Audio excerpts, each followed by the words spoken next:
let me encourage you to not make a judgment about God based on the actions of men. My heart is heavy to think of you walking away from a God who loves you so much. Tricia, would you consider speaking, even if it's by email, about the idea of God? I do not think your sending me the email was coincidence. I expect to hear back from you, young lady. Thanks again for your exhortation. Bless you. It's interesting that at the end he gets all right back to me, young lady, like you're one of the kids in this program. I know, which I thought was kind of cute. She wasn't really sure, though, if she wanted to hear his pitch about Christianity, but she felt that at least she owed him the courtesy of a reply. So she wrote back, mainly to clarify that she hadn't become agnostic because she'd met hypocritical Christians. She didn't think so badly of Christians. She told him that she'd been raised Catholic, and she really did used to believe in God. But she started questioning her faith 3 years ago, when a close friend of hers named Kelly, who was just 32, was diagnosed and very quickly died of colon cancer. Tricia wrote this long, heartfelt email explaining all this, in which she politely declined the coach's offer and closed with, quote, "Thank you again for being such a good man and a good Christian." And that was that. Until, 3 weeks later, Coach Hogan wrote to her again. "I know we had finished our conversation," he said, and he'd been fine with that, but there was this snag. God kept waking him up in the middle of the night, putting her very sincere emails into his head. These 15 minutes of clips come from an episode of This American Life called This I Used to Believe. The story goes that a Christian school was playing a basketball game against a group of juvenile delinquents, black kids, on lockdown. The coach got everyone to root for the juvies instead of their own school. When I listened to that, instead of my heart all feeling all warm, because after all, one of the black kids interviewed said it made him happy, I kind of felt disgusted. It was like the nice, white, rich Christian kids were treating those juvie kids as if they were special, and they didn't have enough athletic merit to warrant a fair game, or that the Christian parents would seem like they were being racist for rooting for their own kids, so they're encouraged otherwise. What's disgusting about this is that it's a lie. A nice lie. And this woman in our story agreed it was nice. She wrote a letter to the coach, this coach who received all this acclaim and publicity, saying he was a good Christian and that good Christians are rare nowadays, and that she was agnostic. Of course, he jumps on that and decides to use it as a fishing opportunity. She wants to believe. His brilliant reconversion techniques are the clips in this podcast, Keeping the Faith.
And try Medicine Head 24-hour. The only decongestant with a full day of Medicine Head in a single dose.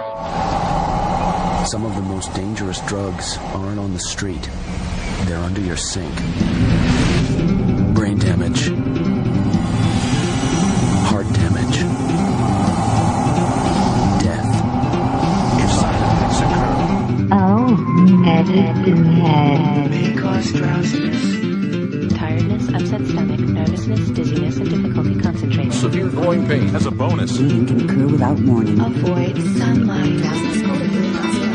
Forbid. Decreased immune function, chronic fatigue syndrome, and even cancer. Your results may vary. Decreased appetite, dry mouth, sweating, nausea, constipation, sexual side effects in men and women, yawn, tremor, or sleepiness. Falling asleep or staying asleep. Blood clot, stroke, and heart attack. Decreased immune function, chronic fatigue, irritable bowel syndrome, inflammatory conditions, and other dangerous diseases. Dry mouth and difficulty sleeping. Dry mouth, constipation, drowsiness, blurred vision, dizziness, diarrhea, and nausea. Nighttime sniffling, sneezing, coughing, aching, stuffing, and fever. What's this enhancing ingredient? Nasal congestion, sinus pressure. Nervousness, wheezing, fatigue, and hyperactivity. It gets into your system fast. Have your credit card ready? Digestive, neurological, and skin side effects may occur. There is a risk of increased blood pressure, sometimes severe. Depression, weight loss, migraines, or Parkinson's disease. You should know that there is a risk of seizure. Abdominal discomfort, faintness, and cramps. Acute asthma attacks. Dehydration. Dry eyes, headache, constipation, and indigestion. Getting high blood pressure. New, advanced, stronger, and faster than extra strength pain. Hot flashes, mood swings. Fever, irritability, drowsiness, restless sleep, and decreased appetite. It's guaranteed. Your results may vary, but for many people, one daily dose provides 24 hours of headache, diarrhea, and abdominal pain. Medicine Excitement, Head. headache, nausea, itchy, runny dizziness, nose, lightheadedness, nasal and nervousness. congestion. Osteoporosis and heart disease. High cholesterol and hot itchy, runny nose, the nasal congestion. Serious heart-related problems. Liver disease, heart trouble, runny nose, the nasal Stomach problems such as congestion. bleeding can occur without warning. Sneezing, Stomach, itchy, urinary, runny or nose, the glaucoma nasal problems. Hearing congestion. loss and paralysis. Sneezing, itchy, runny nose, the nasal congestion. can't scrub away. Certain types of heart and blood Sneezing, vessel itchy, disease or runny uncontrolled nose, the blood pressure. nasal Medicines just dull the pain. While there is no cure, there is hope. For a clear head, not Medicine Head. It can substantially raise blood pressure, and it's not for people who are pregnant, nursing under 16, or taking anything else for weight loss, depression, Parkinson's disease, migraines, or for people with anorexia, glaucoma, or serious heart problems. Side effects may include headache, constipation, insomnia, and dry mouth. It may be possible to spray these to our Make sure your doctor knows you can see what potentially serious One dose. One day, one dose. One day, one dose. One day, one dose. One day, one dose. It works for me. It can work for you.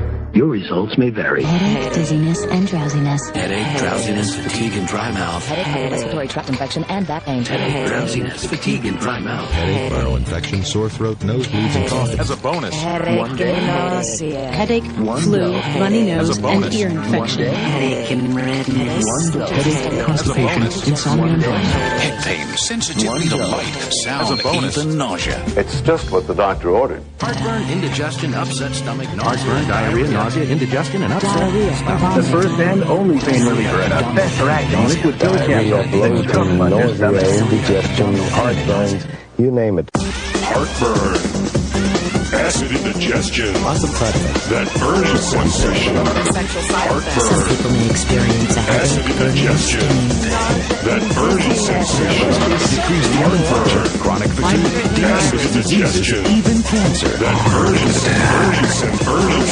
Once a day cherry chewable tablet that can help control your child for a full 24 hours. Relief never tasted this good. Available in regular and economy-sized bottles. I have tried to ignore it for several weeks, he wrote. But I need some sleep. In prayer this morning, I decided this isn't going away until I make contact with you. I know God has put something on my heart to tell you. Tricia did not know what to do. Ever since her friend died, her religious beliefs were set. I'd pretty much thought, come to the conclusion that, there's no God out there. Things happen. This thing happened. Mm-hmm. And it's nothing special. And you didn't want to get into it. I really don't want to get into it. It's part of what made life after Kelly's death a little more bearable was knowing that it just happened, that there was no reason why. And was part of it this guy saying to you, okay, God has been talking to me about you, and he's waking me up in the middle of the night, and was there part of you thinking, like, oh no, like, what if that's real? Like, what if this is actually the way that God is trying to get to me? Yeah, I mean, like, a lot of it's like, oh crap, what's he gonna say? Here's this guy who's a stranger who's telling me God has something to say to you. Okay, you can sometimes ignore your friends, but, like, not this. This is kind of weird, you know? What was especially weird is that Coach Hogan was basically just this random guy from the news. Tricia said that it was like as if Captain Sully, who landed that U.S. air flight on the Hudson, suddenly called her up to say God told him to especially save her.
need to look no more. We both found what we were looking for. With a friend to call my own, I'll never be alone. And you, my friend, will see you've got a friend in me.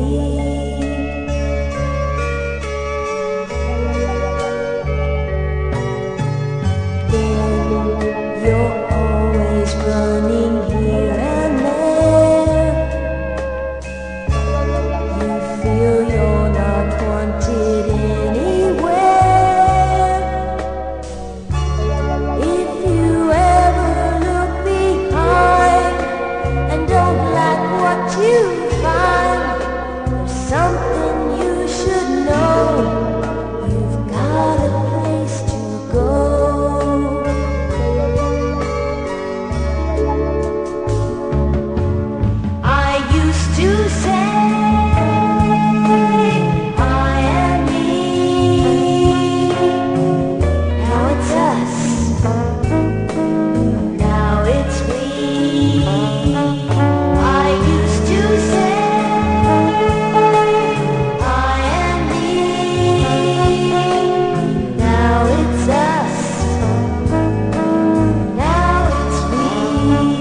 And finally, Trish decides she's going to do it. And she asks Coach Hogan if he would be willing to let her tape this conversation and maybe play a little bit of it here on the radio. The coach feels that it's his mission to witness for God wherever he can. He sees his work in the high school as part of that. He teaches Sunday school. He talks about God with people all the time, he says. So he had no problem with that at all. So these two people with very different beliefs got on the phone together. This is Chris Hogan. Chris, hi, this is Trisha. How are you doing? Hey, Tricia, how are you? I'm okay. So the reason why I really wanted to talk to you is because you had mentioned that God was speaking to you and telling you that you needed to talk to me.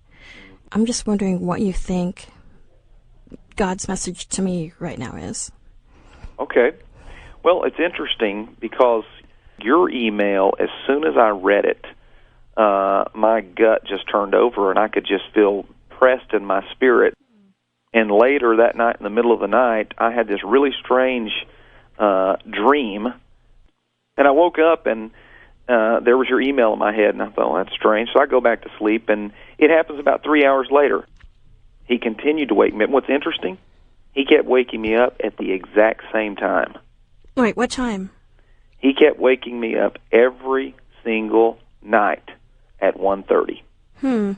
Every single night. And the interesting thing is, when I would ignore it, he'd wake me up again at 4:04 in the morning. Okay, that's kind of weird because for the last couple of weeks, I've been waking up at 3 in the morning for no reason at all. Yeah.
I have a story I need to tell. It's kinda boring, but I know it well. The phone rings at 9 a.m. It wakes me up, so I answer it. There's a lady on the other end, speaking very quickly. Something like this. A bunch of words, Ron's appliance. And then another bunch of words. I kindly mention she has the wrong number. No, I dialed 551-6278. Says the hurried voice, correcting me, assuring me I'm Ron's appliance.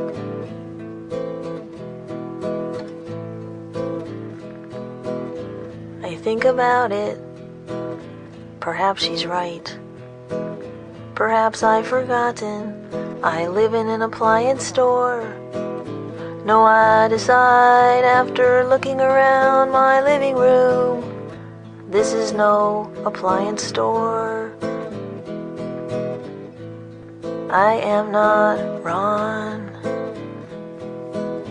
With newfound confidence, I speak to her like a patient stranger to a wrong number. I'm sure you dialed wrong. This is 551-6178. I emphasize the second one. I sense her illusioned reality is crashing swiftly before her, but not before she gets the last word in.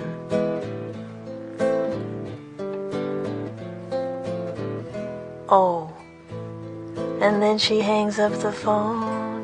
It's interesting because the longer I prayed about it, I felt like that he was trying to get me to tell you that everybody has faith in something. And if you don't have faith in like the biblical idea of God, then you must have faith in something else that you think, well, then this is true. And I think my spirit is just telling me to tell you, don't settle for that. For the next hour, Coach Hogan tried to convince Tricia that God exists, using all kinds of arguments. The first and second laws of thermodynamics, and arguing against the Big Bang and evolution. It was the kind of conversation that led sort of inevitably to questions like, why does God give us free will to believe in him or not? Or this snippet will capture some of the tone of things for you. They're talking about whether the Bible is right when it says that some things are objectively good and some things are objectively true and other things are objectively evil. Some things are just wrong. If you say good is only people's opinion, it stems from our own. You define true for you, and I define true for me. Then how do you reconcile that with Hitler saying it is true that if we can eliminate Jews and other people on the planet, then it'll be a better planet because we're a superior race? And he, of course, he gets his worldview from Charles Darwin. Right. Wait. So Wait. Mother Teresa gets to choose good, and Hitler gets to choose good. Who's right? I'm sitting here listening to you. Up until you brought out Hitler, I was completely with you all the way, and all of a sudden you're throwing Hitler out and I'm thinking to myself, where is he going with this?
you've all heard the story about my grandfather's clock. How it rang with the flames of light. You know that story. It kept time all the time that my grandfather lived. But it stopped its tick-tock when he died.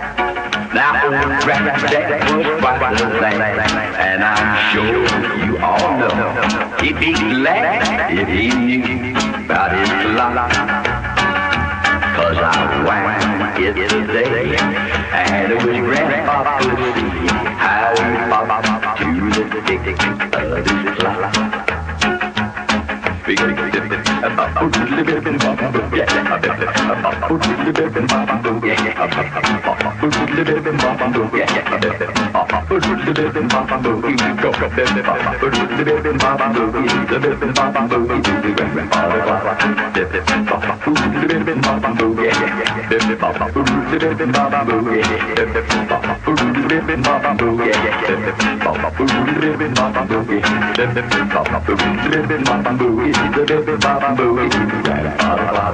Oh, Granddad was quite a lad. I'm sure that you all know he'd be glad if he knew about his clock. 'Cause I wang it today, and there was Grandpa could see how he popped to the tick of his clock. How he popped to the tick of his clock. Well, and you know how I brought Hitler out. I'm just using your logic. Yeah, but did you have to go all the way out there? And I'm trying to demonstrate that what you're saying doesn't work. When you take it to its logical conclusion, what you're saying doesn't work. When Tricia tries to talk about her friend Kelly and how her faith changed when Kelly got cancer, Coach Hogan tells her about his Aunt Gina, who had faith. And when she got cervical cancer, it miraculously went away. Somehow, a lady who was over 90% dead, quote unquote, now has not 1 ounce of cancer. Okay, so my question is, why did your aunt survive and my friend die? Okay. Now, let me tell you this, Tricia.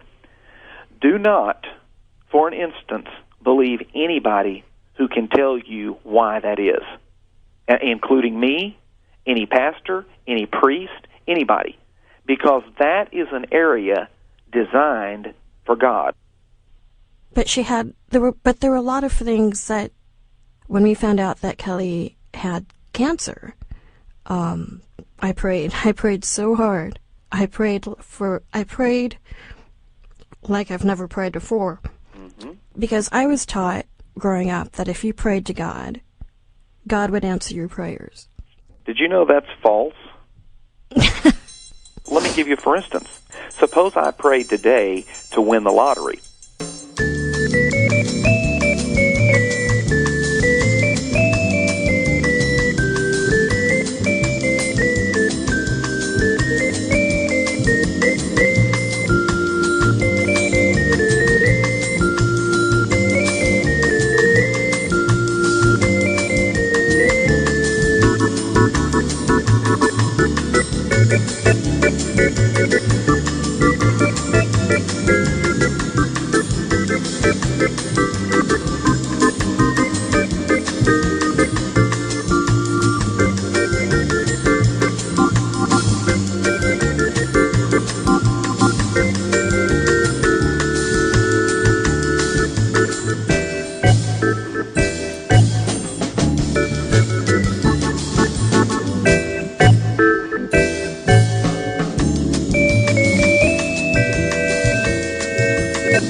land, a bothersome, troublesome place. Burmese land is like monkey land. Listen, I'll tell you so. The AFTO government told the people when 10 o'clock strikes 9, don't make a noise, don't be a nuisance, let the people sleep, let the people sleep. If a permit you should get, you can make a noise. If anyone asks, you can say, a permit we have got.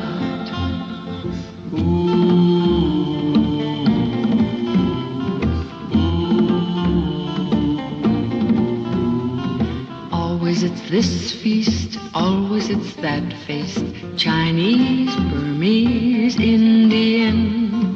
Doom, doom, doom, dang, dang, dang, boom, boom, boom, bang, bang, bang. A permit we have got. A permit we have got. Burmese land is like monkey land, a bothersome, troublesome place. Burmese land is like monkey land, to the lunatic asylum I'm going. Burmese land is like monkey land, a bothersome, troublesome place. Burmese land is like monkey land, to the lunatic asylum I'm going. Burmese land is like monkey land. Burmese land is like monkey land. He might not answer that prayer, and it might be for my own good. He is God. He knows everything. He's all-powerful. He's all-good. He's all-knowing. He's omniscient. Obviously, he's superior to some Texas high school football coach, right? When they finally do get off the phone, they're both friendly, but they both also seem a little disappointed. And Tricia and I sit down to talk about how she thinks it went. It was totally not what I expected. I was thinking, okay, here's my chance to speak to a man who really believes in God and find out the answers to these burning questions I have. You know, I've been struggling with this grief that I feel over my friend's death, and I thought that he would be able to counsel me and console me. And what happened instead was he basically, brought out argument after argument, like saying that, he was saying that the theory of evolution is contradicted by a 7th grader's textbook, and... Oh, I see. He was trying to argue with you about the existence of God instead of trying to comfort you. Yeah, I think that was it. There are times when I'm completely warmed up to him. And then he says stuff like what he said earlier about how Hitler and truth. One of the jokes that a lot of my friends have is that the minute you pull Hitler out in any argument, you automatically lose.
very shy when I first meet a woman, but I'll always dream of learning her secrets.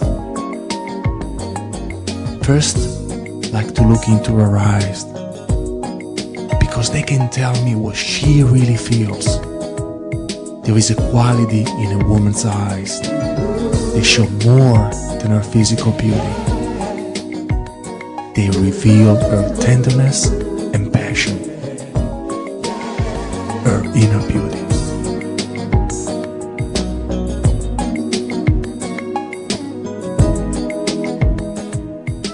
I love to take her any place where I can devote all my attention to her.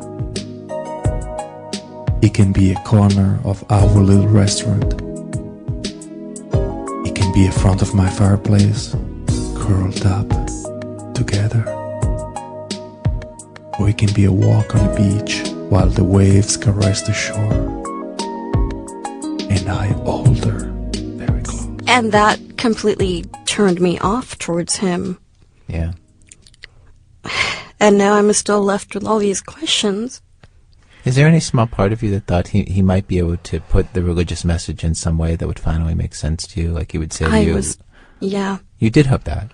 I really did hope that. I deep down, and I've said this to so many friends of mine, I really want to believe again. So you did want him to bring you back to God? Maybe. Possibly, most likely.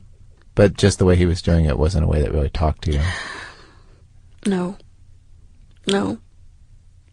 I wonder if the problem with that was just the way he was going about it and the arguments he was using.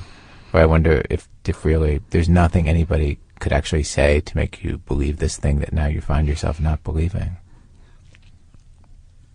I don't know.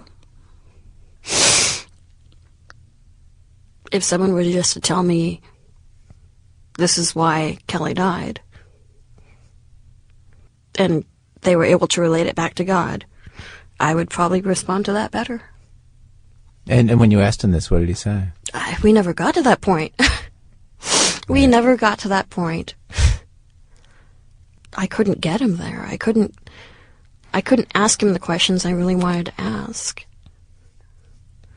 But what if it's as simple as, for people who believe in God, God takes different people at different times, and that doesn't mean that God doesn't have some plan for you, you know?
That makes more sense to me than anything he ever said in the entire conversation. Well, that's very sad because I actually don't believe in God. Because her main question wasn't really discussed very much in that first conversation, she set up another call with Coach Hogan. And she asked him if this time I could get on the line with them, mainly just to be sure that everything stayed focused and she got the actual answers that she wanted. Again, Coach was fine with that. So the reason why we're calling it is because after you talked to Tricia last time, Tricia said to me that the main thing she felt like she wanted an answer to, somehow it didn't really come up. And really it comes down to her friend Kelly. Sure. It doesn't make any sense for someone like me to still be here when someone like Kelly, who was such a good person and who spread so much good throughout the world in her small own little way, it just doesn't make sense. Sure. This is the most common question that folks who are anti-God ask. I don't know if you guys know that or not, but this is the most common objection to God. Mm-hmm. Why does God allow bad things to happen to good people? You have to understand that sin entered the world through one person, Adam. Now, if you read what the Bible says happened as a result of sin, every single person who's ever been born is born into sin.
reparte o azul do céu em seu olhar, e trazendo nos cabelos uma flor.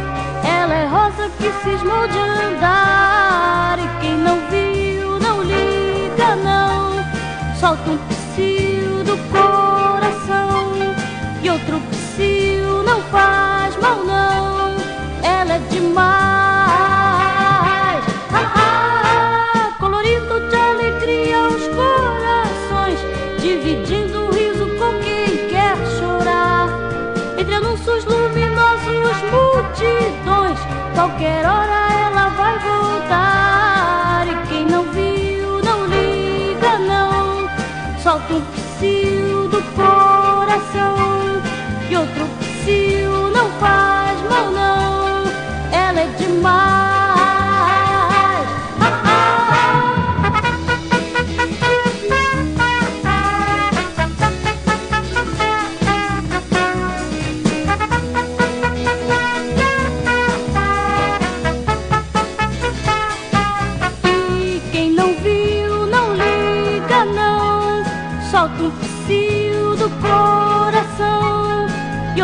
macio, não faz mal não, ela é demais. Colorido de alegria os corações, dividindo o riso com quem quer chorar. Entre anúncios luminosos, multidões, qualquer hora ela vai voltar. E quem não viu, não liga não, solta um... You understand, the Garden of Eden and the condition we have now are two different scenarios. One was pre-sin, one is because of sin. So, I'm sorry to break this into a very blunt way. So you're saying that cancer is caused by sin? I'm saying anything on this earth, all the diseases, all the bad things that are here are a result of sin. That's what the Bible teaches. Your friend Kelly, I'm not saying that she sinned to get cancer. I'm saying we're in a fallen world. All through Tricia's conversations with the coach, I felt like I was hearing over and over why it is so hard for religious and non-religious people to communicate sometimes. The premises are just so far from each other. When the coach says, we live in a fallen world, that explanation is a comfort to him. It's comforting to think that he doesn't have to make sense about every injustice and every terrible thing that happens on this earth. It's messy on this earth. Things will be better in heaven. And because God understands the details of why one person with cancer lives and another person with cancer dies, he doesn't have to. And the coach has a hard time, I think, seeing why this explanation isn't a comfort to Tricia. As soon as he understood that what Tricia wanted was an explanation for Kelly's death that would help her feel better about that death, this is what he said to her. Well, I can tell you this. Your friend Kelly, Tricia, didn't do anything necessarily to deserve that. I'm not saying that in the least, but I am saying she lives in a fallen world.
भगवान तुम्हारी भी रक्षा करे। Oh, you and your Indian Bhagwan. Indian style. Now let's walk English style.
Well, I think we all do.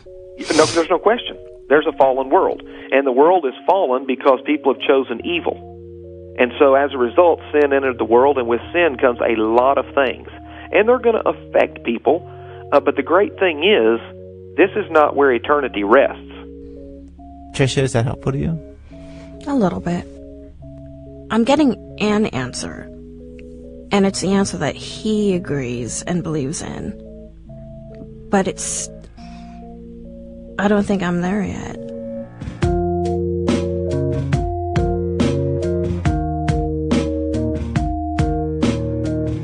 Coach Hogan told us that he was going to feel really sad when he got off this phone call. But in the weeks that have followed, he has accomplished this. Tricia has been thinking about God a lot more, she says. She doesn't really believe just yet, but she says she's open to it. Isn't it amazing? If you want to believe, you'll believe. That's the conclusion I take from this. Unless you're too far over the falls on the atheist side of things, I don't think the problem of evil is enough for people. Did you get how he said, that's the number one question asked by people who are anti-God? This guy has obviously been on the internet. He just hasn't caught on yet about what special pleading means. I liked how she said that she took comfort from the idea that her friend died because it just happened. The Christian answer is that it happened because we live in a fallen world. You could almost say these are the same answers. It just happened because the world has disease in it. I don't know if she will remain satisfied with that, to tell you the truth. What do you think her next question will be? How about, You're saying this happens just so we can have free will? So what use is God in the world anyway, unless he's one of those deist gods? I have to press that the search for comfort is just not the same as the search for God. It kind of comes down to this. It's alright, honey. We're going through all this pain now so we can get our reward in heaven after we die. But what of the doctors who seek to alleviate the suffering? Does the answer of heaven not make their work entirely futile? Or even sinful?